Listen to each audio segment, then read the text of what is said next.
Welcome to the People and Performance Podcast, offering tips and expert insights into the strategic capabilities, behaviors, and results needed to grow and sustain employee performance. Thanks for listening to this episode of the People and Performance Podcast. I'm Chris Bjorling, co-host and president at Fidello Inc. In this episode, Bill Banham and I talked with Jacqueline Kuhn, co-owner and executive vice president, strategic services at HRchitect and author of the new book, HRchitect's Guide to HCM Technology, What You Should Know Before Your Next HCM Technology Purchase. Jacqueline is an HR professional with over 25 years of experience in strategic planning, systems management, project management, services delivery, and general human resources. Throughout Jacqueline's career, she has worked with organizations in all sectors, global and domestic, to create strategic plans around their human capital management systems, as well as leading selection and implementation projects for talent management, talent acquisition, and HRIS systems. Jacqueline enjoys working with organizations to impact their HCM strategies through the utilization of technology. Before you embark on your next HCM technology purchase, listen carefully to this episode for inspiration from Jacqueline around defining an HR service delivery model, creating an HCM technology strategy, defining the system evaluation and selection process, undertaking system implementation, and what to expect post-implementation. Among other topics, Jacqueline shares the 3 key levers for building success case for any HCM technology project, plus she offers her predictions for what to expect from HCM tech innovations in 2023. Enjoy this conversation Bill and I had with Jacqueline, and don't forget to like, comment, and subscribe. Jacqueline, welcome to the People and Performance Podcast today. Chris and I are delighted to have you join us. Oh, thank you, Bill and Chris, for having me. I'm really looking forward to our conversation. So, Jacqueline, last year you published a book, HRchitect's Guide to HCM Technology. What inspired the book and what can folks expect to learn from reading it? I've always wanted to write a book. That was sort of on my bucket list from a career perspective. And I became personally frustrated about all the information about HCM tech coming from vendors. And I wanted to publish a vendor agnostic perspective on it because I just wanted HR people to remember that buying HR technology is a business investment and it's a strategic. It's not for HR, it's for the business.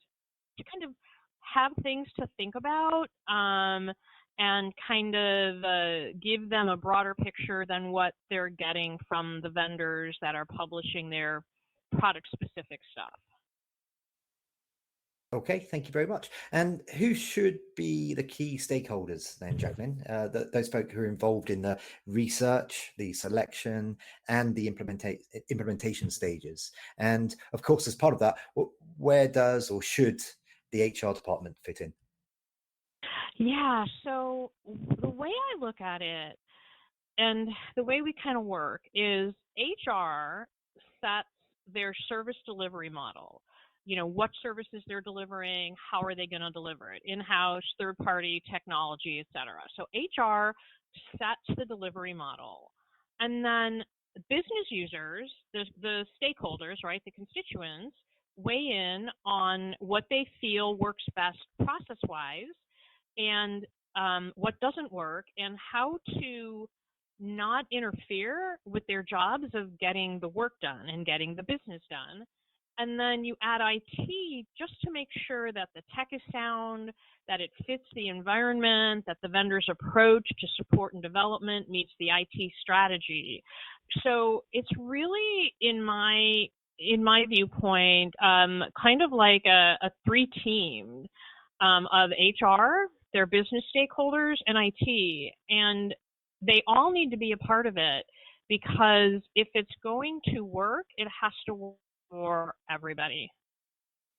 Excellent stuff. So let me ask you the question. What do you see as the biggest barriers to selecting and implementing a new human capital management technology system within most organizations today? Yeah, so from a selection perspective, the thing that we see is really organizations not looking at how a system does what it does.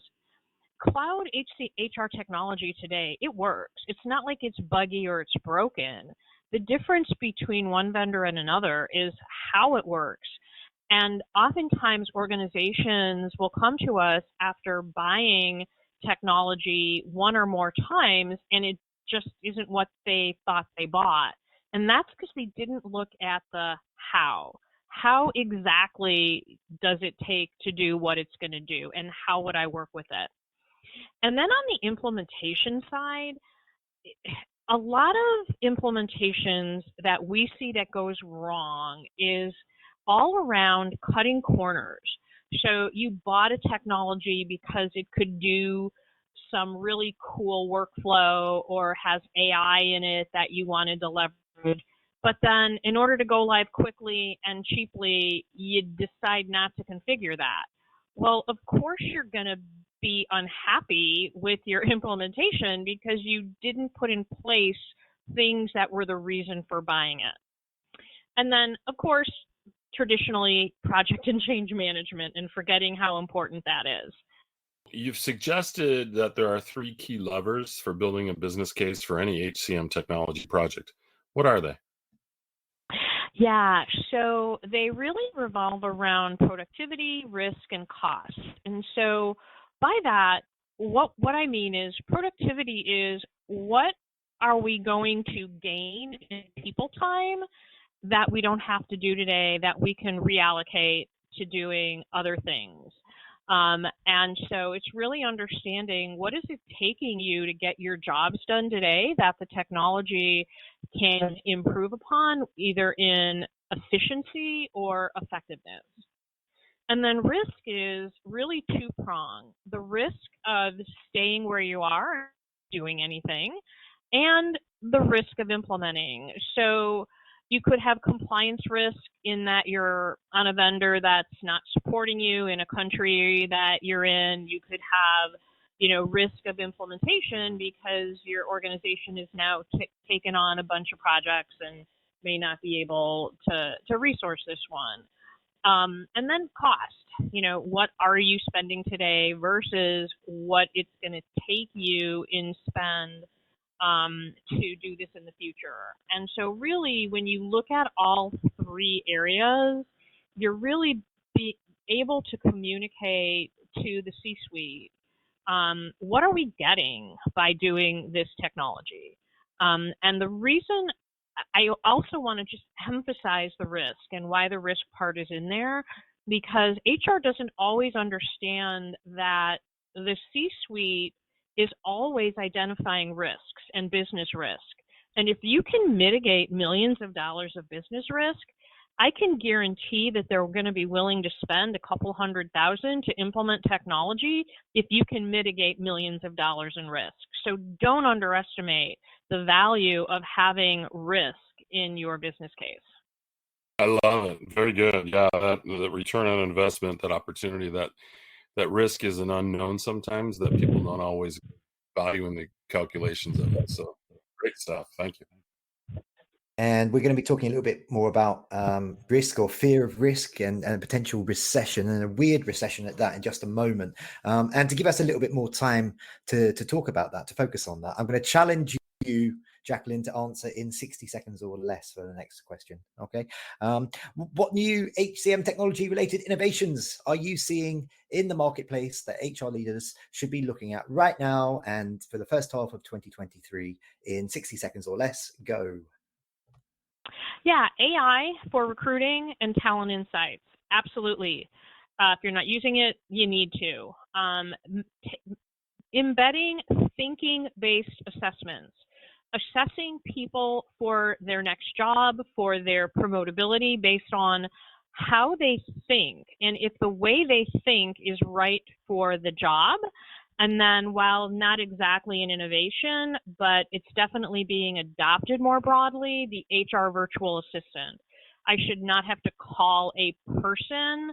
An HR virtual assistant should have enough information to handle, 80% of the inquiries from employees.